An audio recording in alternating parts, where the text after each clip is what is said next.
when we're dealing with high-profile people, sometimes we deal with politicians, sometimes we deal with actors, musicians, people that have an internet or a media presence.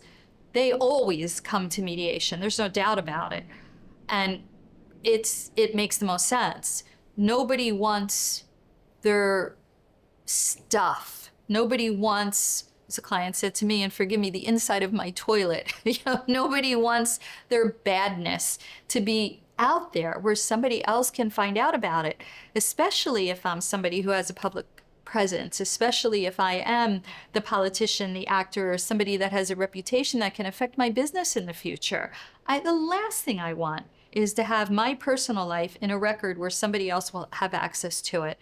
And quite frankly, even if I'm not the politician, the actor, the musician, the person who's the CEO, I don't want my personal life out in the universe. I don't want to have to talk about those things. I don't want to disclose what I have. Mediation always makes the most sense because of the privacy. And I'll give you another example. So in my practice and in my personal life, I find that people are more willing to talk to me about their sex life than they are about their bank accounts. It is just one of the things of human nature. People are very, very quiet about what their financials are.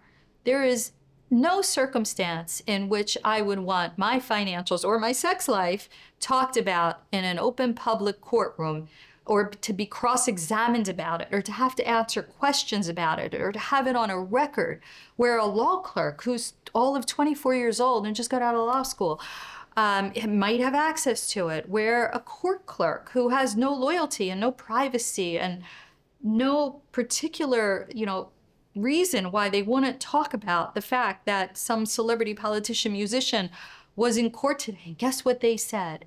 Nobody wants to be gossiped about. We all want to control our own gossip, and we all want to control everything that people say about us. So the last thing anybody wants to do is to be in a litigation setting.